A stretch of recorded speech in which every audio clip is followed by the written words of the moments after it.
Nesse vídeo vamos falar dos capítulos 13 a 15 de Jeremias. Nós temos logo no início do 13 uma ação profética. Deus manda Jeremias comprar um cinto de linho, depois tirar e guardar num lugar perto do rio e deixar lá um tempo, depois manda buscar e está todo podre. E essa é uma figura de Israel que estava ligada ao Senhor e vivia bem perto do Senhor e depois se afastou do Senhor e aí ficou podre e não serve para nada.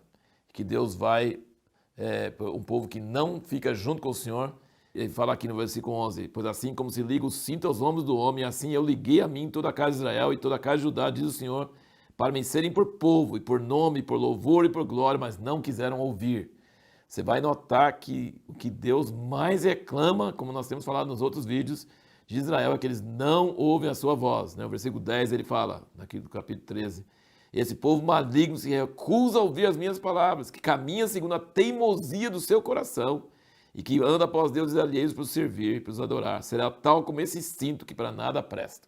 Aqui no capítulo 13, versículo 17, ele fala sobre a tristeza deles. Isso também é um tema que você vai ver em todos os capítulos. É muito bom notar isso na sua leitura.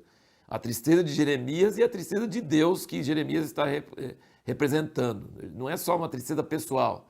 Eu não gosto, às vezes pessoas falam assim, Jeremias é o profeta chorão. Eu acho que isso banaliza muito. Eu não chamaria. Jeremias não estava chorando só pelas suas próprias vida terrível que ele tinha por causa da palavra de Deus, né? Ele sofreu muito, mas ele estava chorando as lágrimas de Deus, uma situação terrível. Ele estava vivendo uma época muito séria da história do povo de Deus. Então, no versículo 17 do 13, ele diz, mas se não ouvirdes a minha alma, chorará em oculto, por causa da vossa soberba, e amargamente chorarão os meus olhos, se desfarão em lágrimas, porque o rebanho do Senhor se vai levado cativo. E no 14, versículo 17, portanto lhes dirás essas palavras, os meus olhos derramem lágrimas de noite e de dia e não cessem, porque a virgem filha do meu povo está gravemente ferida de muito dolorosa chaga. Então Jeremias chora e manda Deus chorar as lágrimas de Deus pelo povo dele. É uma coisa muito, muito maravilhosa, muito forte. E aqui, então, você vê vários lugares aqui onde Jeremias intercala, no meio do texto profético, os seus sentimentos, as suas controvérsias interiores, a sua luta e às vezes até as suas orações para Deus, reclamando. É uma coisa assim bem interessante. E como nós vimos no livro de Neemias, Neemias também coloca, lembra de mim, Senhor, lembra desse povo que me atrapalhou e tal, né? Então, quando você vê o que acontece dentro de um profeta, você não pensa, ele é um grande profeta de Deus e nunca sentiu dúvida, e nunca sentiu controvérsia, e nunca sentiu, sempre homem de fé, e nunca... Não, você vê em Jeremias que essas conversas dele são assim, a pessoa que está falando, está abrindo a sua vulnerabilidade, a sua fraqueza, né? Olha como ele diz aqui, no 10 do capítulo 15, ele diz, ai de mim, minha mãe, porque me deste a luz, homem de rixas e homem de contendas para toda a terra. Nunca lhes emprestei com usura, nem eles me emprestaram a mim com usura, todavia cada um deles me amaldiçoa. Assim seja, ó Senhor, se jamais deixei de suplicar-te pelo bem deles, ou de rogar-te pelo inimigo no tempo da calamidade, no tempo da angústia. E aí, versículo 15, tu, ó Senhor, me conheces, lembra-te de mim, visita-me, vinga-me dos meus perseguidores. Não me arrebates por tua longanimidade, sabe que por amor de ti tenho sofrido afronta. Então tem hora que ele fala, eu oro por eles, eu choro por eles, daí outra assim, mas eles ficam me perseguindo, querendo me matar, castiga eles e vinga eles. Ele fica alternando entre essas pedido de misericórdia e pedido de juízo, né? E aqui o versículo 16 do capítulo 15 é maravilhoso, né? Acharam-se as tuas palavras e eu as comi, e as tuas palavras eram para mim o gozo e a alegria do meu coração, pois levo o teu nome, ó Senhor Deus dos exércitos. Depois, logo em seguida, olha o que ele fala, 17. Não me assentei na roda dos que se alegram, nem me regozijei. Sentei-me a sós sob a tua mão, pois me encheste de indignação.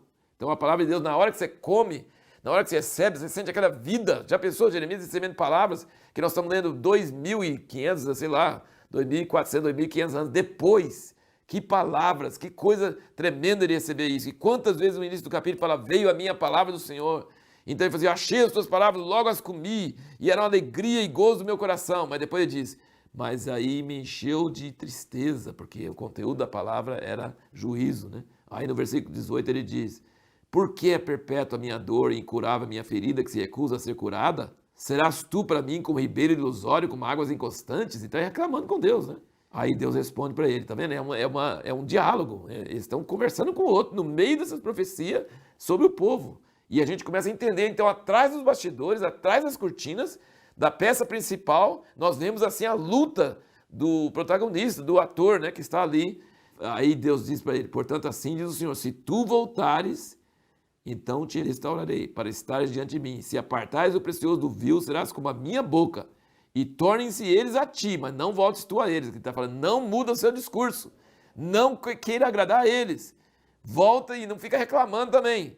E aí ele fala, eu vou te livrar da mão deles, eu vou te proteger, mas você precisa ser fiel à palavra que você recebeu, mesmo que essa palavra só está trazendo desgraça para você. Então, assim, é uma coisa muito forte, muito interessante.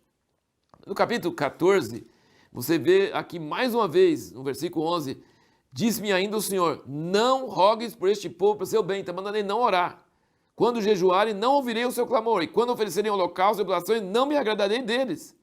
E aí, no mesmo capítulo, Jeremias desobedece a Deus. E em versículo 19 desse mesmo capítulo, ele fala, porventura já de todo rejeitaste a Judá? Aborrece a tua alma, Sião? Por que nos feriste, de modo que não há cura para nós? Aguardamos a paz e não chegou bem algum, e o tempo de cura e eis o pavor. Ah, Senhor, reconhecemos a nossa impiedade e a iniquidade de nossos pais, pois contra ti havemos pecado. Não nos desprezes, por amor do teu nome, não tragas opróbrio sobre o trono da tua glória. Lembra-te e não anules o teu pacto conosco. Ele desobedece a Deus, ele ora por eles mesmos. Então a nossa pergunta do último vídeo foi esse. Por que Jeremias desobedece a Deus? Porque tem momentos, e isso aí, por exemplo, que não é uma ordem sagrada que não pode obedecer. Deus está dizendo com raiva, nem precisa orar por eles, que eu não quero ouvir. E aí, você já aconteceu isso também, de uma pessoa, por exemplo, falar isso, mas na verdade ela quer que você faça outra coisa? Então você percebe isso, né?